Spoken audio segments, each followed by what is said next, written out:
Glória a Deus. Meu Pai, que culto, hein? Vamos para a palavra do Senhor, irmãos. Juízes capítulo 8. Vamos se colocar de pé, nós vamos ler um texto. Amém? Se coloque de pé, toda a igreja. Glória a Deus. Juízes capítulo de número 8. Glória a Deus. Como diz a Noemi Nonato, este lugar é gostoso demais. Este lugar é glória. A presença de Deus, irmãos, é coisa extraordinária. Juízes capítulo de número 8. Vou ler somente o versículo 4. Amém, igreja?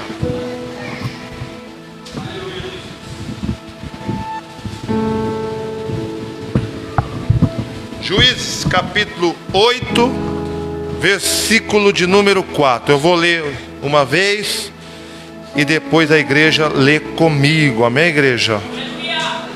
Todos encontraram? Amém? Amém. Irmãos, eu quero apresentar o nosso amigo visitante, o Flávio, amém? Que já não é mais visitante, né?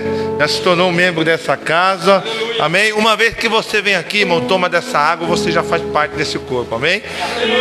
O Luiz já é da casa também, amém? A Kézia já é da casa, amém? Portal 2, como é que nós vamos receber os visitantes nessa noite?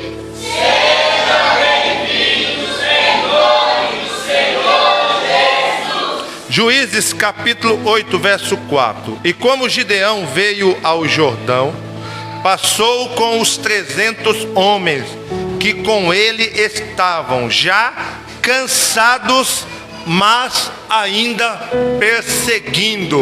Olha só, irmãos, que interessante. Cansados, mas ainda perseguindo. Vamos lá, versículo 4. Toda a igreja em alto e em bom som. 1, 2, 3. E como Gideão veio ao Jordão, passou com os 300 homens que com ele estavam, já cansados, mas ainda perseguindo. Diga comigo assim, ó, eu estou cansado. Diga com força, eu estou cansado, mas eu ainda vou continuar. Pode se assentar, igreja. Se assente, glorificando e exaltando o nome do Senhor. Irmãos, presta atenção aqui, olha para mim. O livro dos Juízes que nós acabamos de ler aqui conta uma história muito, mas muito interessante, irmãos. Por quê? Porque acaba por contar uma história de um círculo vicioso na vida de Israel. Por que círculo vicioso? Porque presta atenção aqui, irmãos, olha para mim aqui, para você não perder o que Deus tem para você. O povo pecava contra Deus, o povo se arrependia. Mel, cadê o fundo musical? Me ajuda aqui, filha. O povo pecava contra Deus, o povo se arrependia e Deus livrava o povo.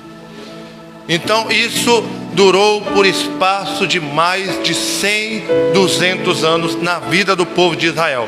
O povo pecava, o povo se arrependia e Deus livrava o povo.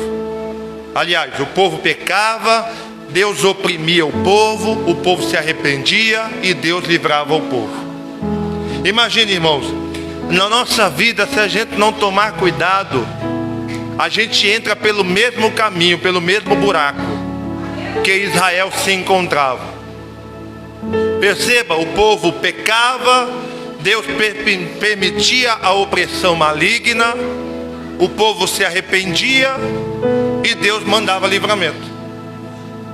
E assim, irmãos, foi por mais de 100, 200 anos na história do povo de Israel. Luan, eu quero que você deixe no telão aqui, tá? Juízes capítulo 8, nós vamos ler alguns versículos. Então, irmãos, o povo o povo viveu dessa maneira por muitos e muitos anos. Foi muitas e muitas vezes que o povo cometeu pecado, Deus permitiu a opressão maligna, o povo se arrependia e Deus vinha com livramento. E não é assim, irmãos, com a nossa vida. Não é assim que acontece conosco. A gente começa a entrar nos desvios da vida, a gente começa a entrar por lugares tortuosos, ver coisas que nós não devemos ver, tocar em coisas que nós não devemos tocar, fazer coisas que nós não devemos fazer. E aí Deus permite a opressão porque é automática. Não que o seu Deus seja um Deus maldoso, malvado, como algumas pessoas pensam, que Deus está num trono como um tirano, e se você não lhe obedecer, Ele vai vir com um chicote, Ele vai arrancar um braço seu, vai te jogar em cima de uma cama. Irmão, isso é consequência. É consequência, a gente precisa aprender isso, que o nosso Deus é um Deus espontâneo, sempre pronto para abençoar o homem e a mulher. Só que infelizmente o homem e a mulher, irmão, vai sofrendo as consequências dos seus atos. E isso acontecia com o povo de Israel. E sabe como foi que isso chegou a acontecer, irmão? Depois que Josué morreu. Perceba, irmão, que o perigo de um ser humano, de uma pessoa, principalmente de um crente, não ter uma liderança, não ter um pastor, uma missionária que lhe ajuda, que lhe dá uma direção. Perceba, irmãos, que o maior erro das pessoas, principalmente dos cristãos, é viver da maneira que ela quer, é andar pelos lugares aonde ela quer, e a liderança não fica sabendo. Isso é bíblico. Até hoje, mesmo sendo pastor, já há 8 anos dirigindo uma igreja, até hoje, quando eu recebo um convite, pode ser num sábado, pode ser numa quinta, pode ser numa terça, pode ser num domingo, pode ser num sábado, numa sexta-feira, eu sempre falo com o meu pastor de campo: pastor, recebi um convite, o Senhor me abençoa para ir? O Senhor me abençoa para poder ir levar uma palavra em determinado lugar? Se ele falar não, irmãos, eu simplesmente aceito o não dele, porque eu creio que Deus está no controle da minha vida. Agora as pessoas vão andando por aí, anda por onde quer, faz o que quer, louva onde quer, prega onde quer. Irmãos, a gente precisa aprender à luz da palavra de Deus, que Deus constituiu pessoas para estar sobre as nossas vidas, está nos abençoando, está a todo tempo ali com as mãos levantadas nos abençoando. Isso é bíblico. E as coisas só começou a piorar na vida de Israel depois que Josué morreu. Olha só, irmão, Juízes capítulo 17, verso 6. Naqueles dias o povo de Israel não tinha líder. Olha só, presta atenção nisso. De modo que cada um fazia o que queria, agindo de acordo com o que achava certo. Olha, o povo não estava nem aí com nada. Fazia o que quer, falava o que quer, andava por onde quer, postava o que quer, e estava tudo certo. E por causa disso o povo foi se desviando aos poucos. E quando nós chegamos, irmãos, no capítulo 6 de Juízes, você não precisa colocar, tá, Luan? Só o capítulo 8. Quando nós chegamos no capítulo 6 de Juízes, nós vamos perceber como é que o povo estava, como é que o povo se encontrava, como é que o povo estava, primeiro por causa de suas obras, segundo pela ausência de uma liderança na sua vida. Como faz falta uma liderança na nossa vida, irmão? Nos momentos mais difíceis da minha vida, você sabe o que eu fazia? Pastor, ora por mim. Quando eu estava tribulado, quando eu estava totalmente perdido aqui dentro, eu ia para o culto, terminava o culto, eu perguntava: pastor, ora por mim. Ele até se espantava, um diácono, um cooperador, um obreiro pedindo oração, né? Mas eu falava: pastor, eu não estou bem, eu estou meio tribulado. E eu senti, irmãos, quando o meu pastor orava por mim, sempre saía aquele peso das minhas costas, e eu conseguia ter uma semana melhor. Agora perceba como é que estava o povo de Israel. Capítulo 6 diz que o povo de Israel pecou e Deus entregou. É automático, irmãos. Quando você é fiel a Deus, Deus pode ser fiel a você. Mas quando nós vivemos da maneira que nós queremos, nós vamos sofrer as consequências das nossas escolhas. Não que Deus não tenha o poder de te livrar, Ele tem, só que a consequência você e eu vai sofrer. Capítulo 6, o Senhor entregou o povo nas mãos dos midianitas. É mais ou menos assim, ó: faça o que vocês querem, faça o que vocês quiserem com Israel. Eles estão desprotegidos, estão sem armadura, não estão orando, não estão buscando, não estão jejuando. Então a consequência é vocês fazerem o que vocês quiserem.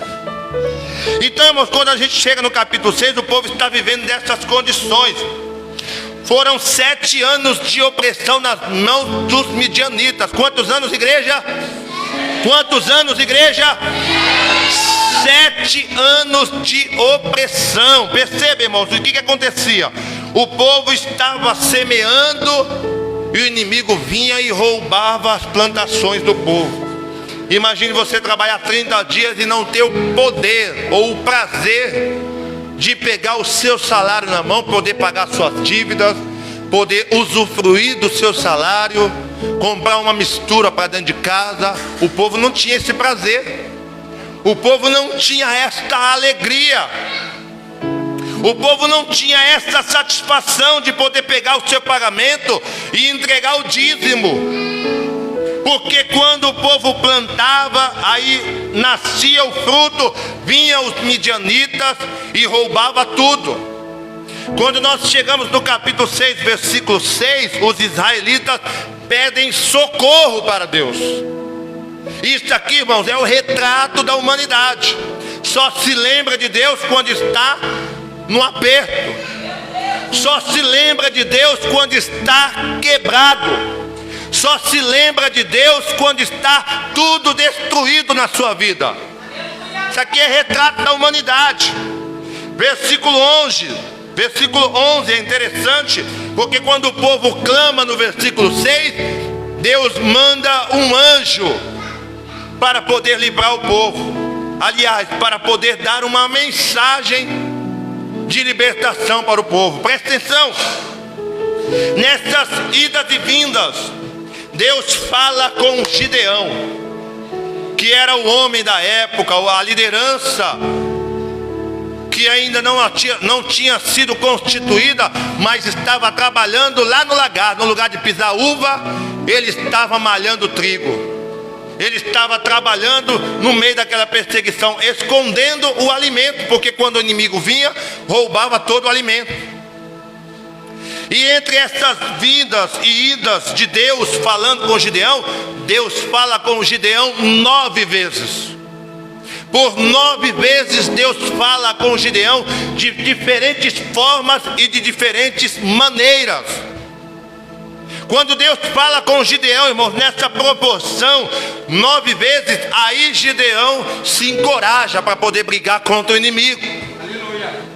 E o desfecho dessa história, irmãos, todos nós já conhecemos. Quando você olha para o começo da passagem do capítulo 6, diz que o inimigo vinha com 135 mil homens. Gideão se armou com quantos homens? 32 mil. Esse valor, irmão, se você for comparar, dá quase 4 vezes mais do que o exército de Gideão. Era como se Gideão tivesse com um soldado apenas e o exército dos midianitas estivesse com 4.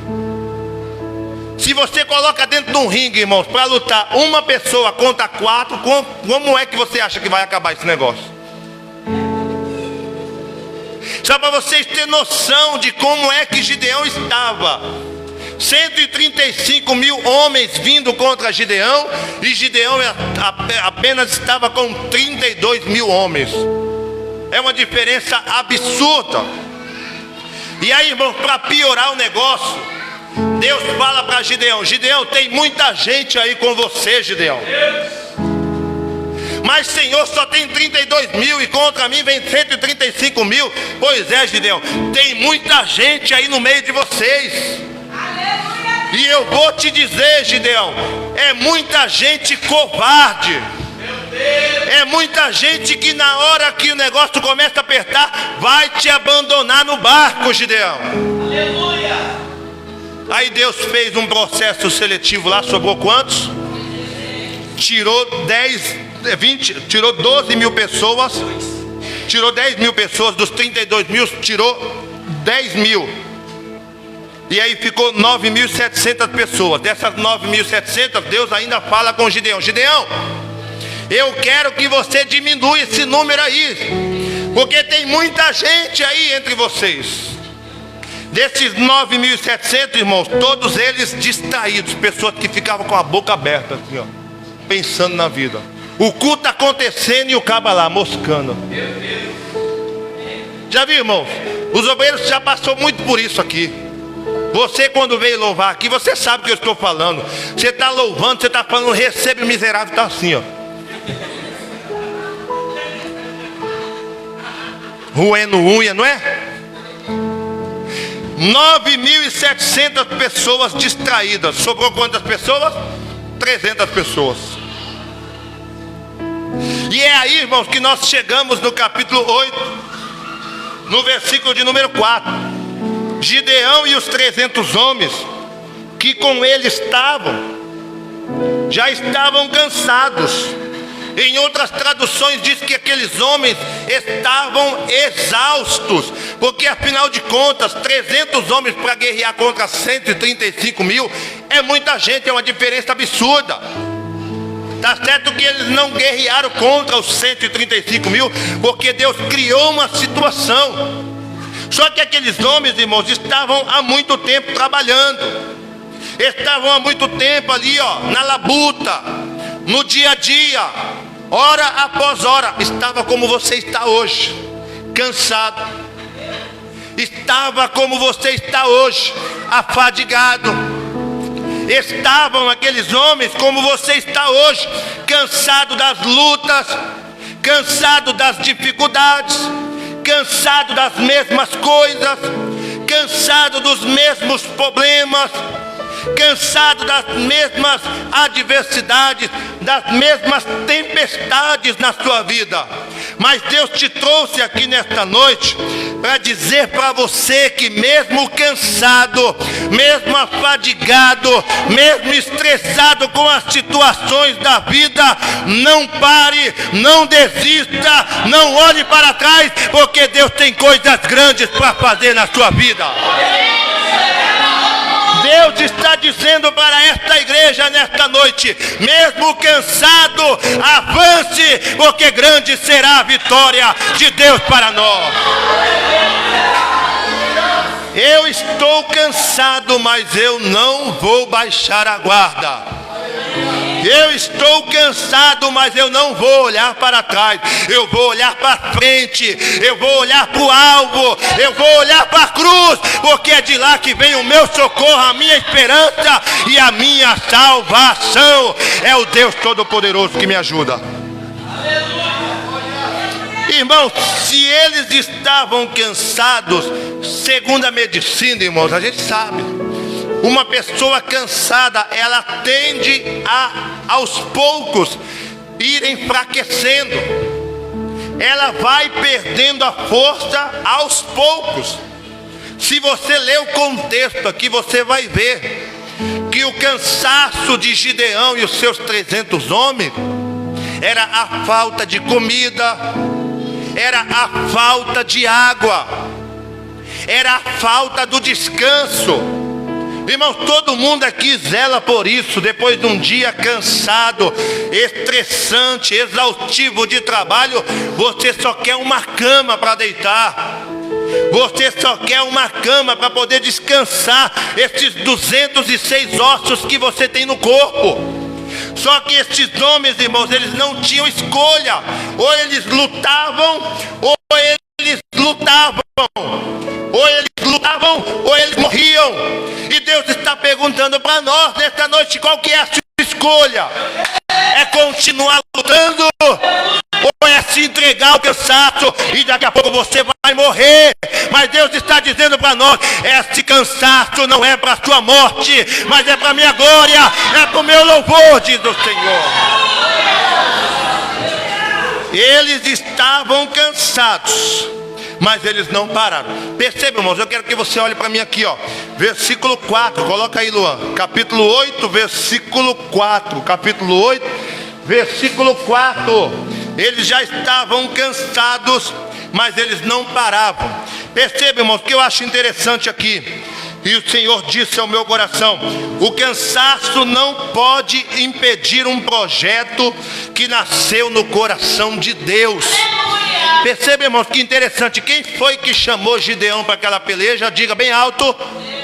Quem foi que chamou Gideão para a peleja, igreja? Foi Deus que chamou Gideão para aquela peleja.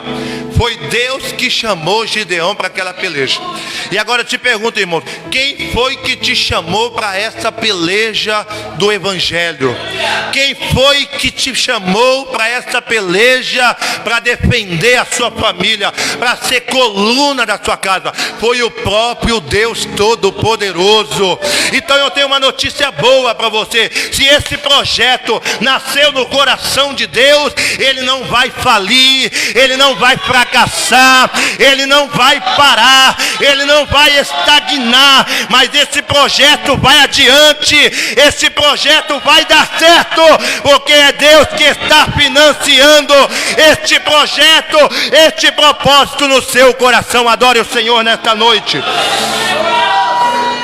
Primeira coisa, irmãos, que a gente precisa aprender, que mesmo cansado, este projeto não vai ruir da noite para o dia. Esse projeto não vai parar no meio do caminho, porque quem chamou a mim, quem chamou a você para realizar esse projeto, foi o próprio Deus Todo-Poderoso. Recebe isso no seu coração. Deus está dizendo para nós nessa noite que este projeto não vai parar, não vai estagnar, mas ele vai adiante, porque foi Deus que te chamou para essa obra. Quem escolheu Gideão para aquele projeto, igreja? Foi o próprio Deus Todo-Poderoso. Segunda coisa, irmãos, que nós aprendemos: mesmo cansado, mesmo ferido e sangrando, presta atenção, olha para mim aqui, nós não podemos depender dos recursos humanos, pois o Deus que nos chamou é Ele que se responsabiliza por mim e por você. E a gente precisa aprender isso, porque a gente vai recorrendo a várias portas, vai recorrendo a vários lugares, vai recorrendo a várias circunstâncias, a várias oportunidades, para ver se o negócio deslancha, para ver se o negócio anda, para ver se o negócio funciona, e a gente só se frustra. Você sabe por que a gente se frustra? Porque a gente não confia naquele que nos chamou para esta obra. Quando nós estamos cansados, irmãos, qualquer coisa serve para nós. Quando nós estamos cansados das circunstâncias da vida, qualquer proposta para nós serve, mas não, nós somos conhecedores da palavra, nós somos cristãos, nós somos pentecostais, acreditamos na morte e ressurreição de Jesus.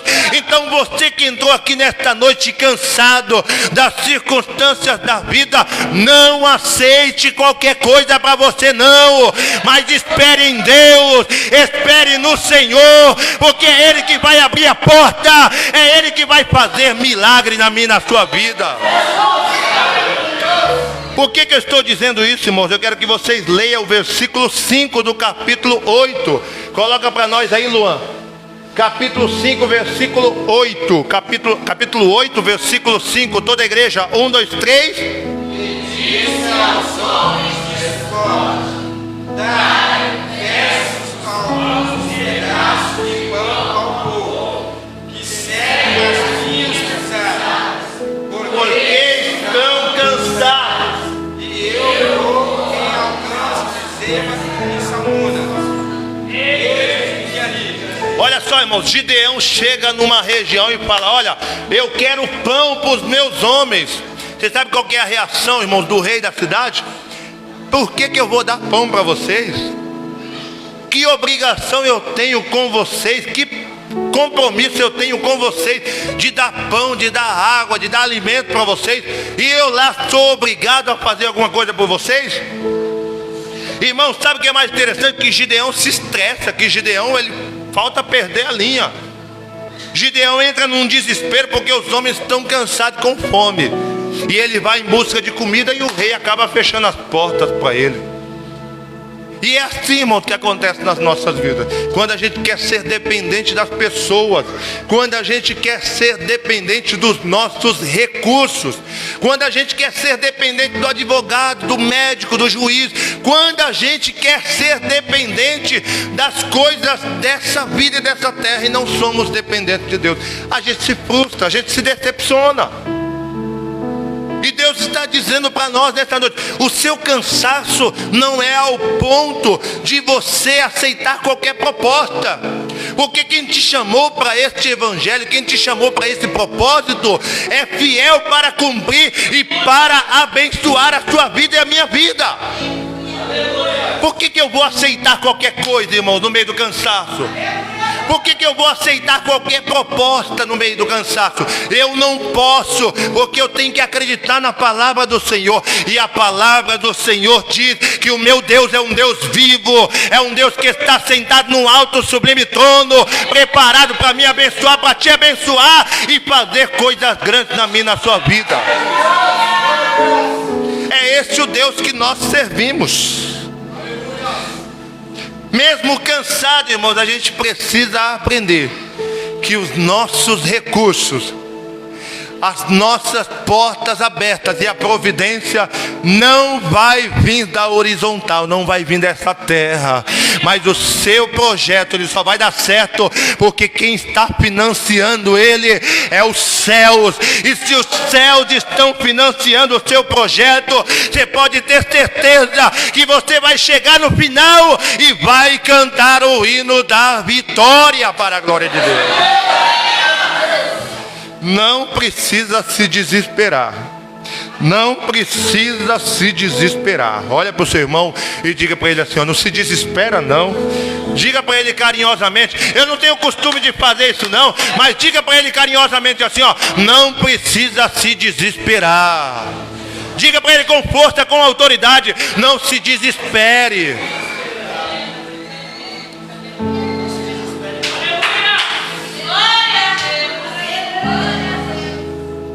Para encerrar, irmãos, capítulo 8, versículo 10.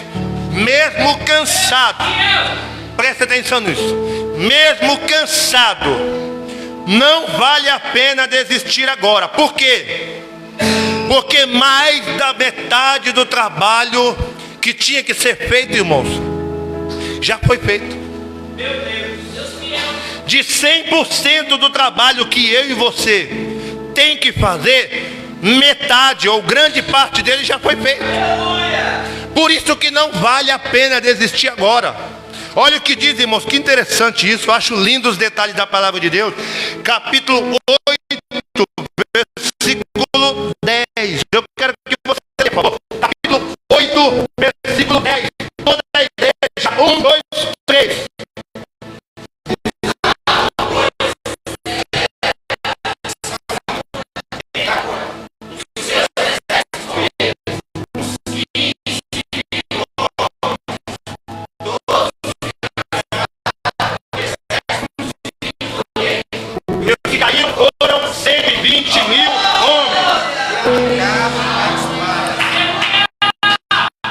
Quantos homens caíram na peleja? 120 mil homens. Quantos homens tinha lá no começo? 135 mil. Percebeu o detalhe, irmão, da palavra? Eles começaram a guerra contra o inimigo 301, que era Gideão e os seus 301 homens. Contra Gideão vinha quantas pessoas? 135 mil homens. Quantos homens morreram ali? 120 mil homens. Quantos homens sobraram?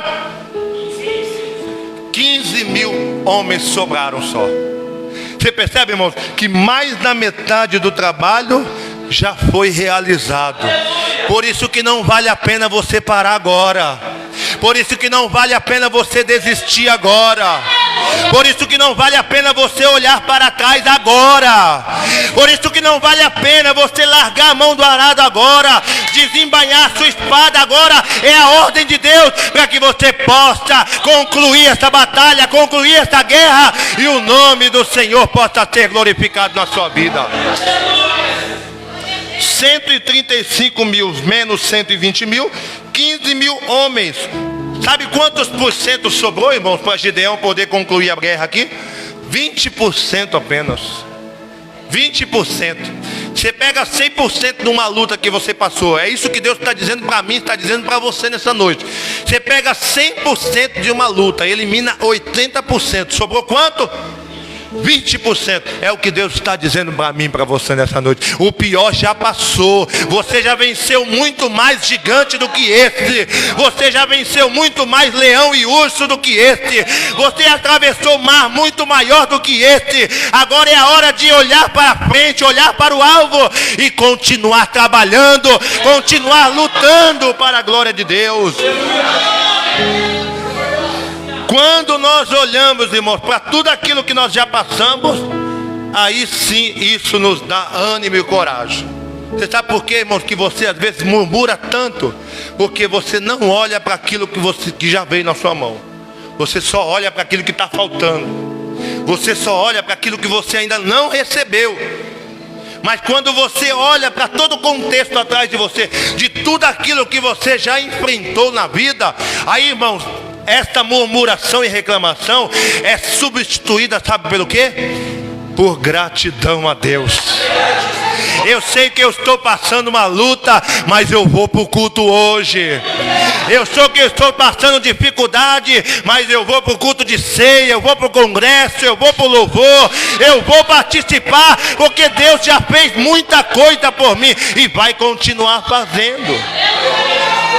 Mas quando nós olhamos somente para aquilo que Deus ainda vai fazer, irmãos, aí a gente começa a murmurar, aí a gente começa a reclamar. Aí quando a gente olha para aquilo que a gente está sentindo falta, o que acontece? A gente começa a se entristecer. Eu sempre falo para as minhas filhas, tem dia, irmãos, que Deus prepara uma coisa boa para a gente comer em casa. Muito dificilmente a gente sai para comer lanche fora. Mas quando é começo de mês, quando o negócio está bom, a gente compra, sabe, aquele pãozinho de hambúrguer com gergelim por cima? Compra hambúrguer da melhor qualidade, compra cheddar, compra molho, compra um monte de coisa. Só que tem dia, irmãos, que você não vai ter isso. E eu falo para as minhas filhas, olha, o Deus preparou para nós hoje pão com mortandela e um copo de chá, bem quentinho. Está comigo? É lógico que eu estou. E é isso, irmão, que a gente precisa aprender o segredo da vida. Porque você só está olhando aquilo que você perdeu. Você só está olhando para aquilo que ainda você não recebeu. Mas só que Deus está dizendo para nós nesta noite que não vale a pena você desistir, porque você já recebeu muito, já ganhou muito, e daqui para frente, irmão, vai ser só vitória. O pior já passou. O pior já passou. Quarta e última coisa, irmãos, vou deixar mais um top. Está no versículo 28 do capítulo de número 8. Vamos ler todo mundo junto? Eu quero que você leia comigo, para você entender o que Deus quer falar conosco. Capítulo 8, versículo 28. Glória a Deus. Arruma a garganta, irmãos, para você ler com força. E na medida em que você estiver lendo, você vai entender o que Deus quer falar com você. Capítulo 8, versículo 28. O que está escrito, igreja? Assim foram batidos os midianitas diante dos filhos de Israel, e nunca mais levantaram a sua cabeça. Isso chegou à terra 40 anos dos dias de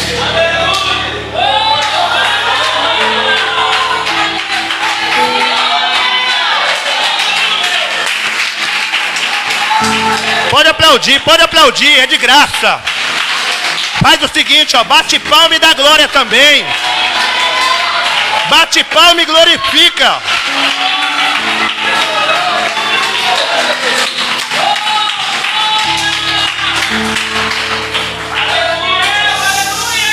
Segura, irmãos, eu vou te explicar o que aconteceu aqui. Os midianitas foram derrotados.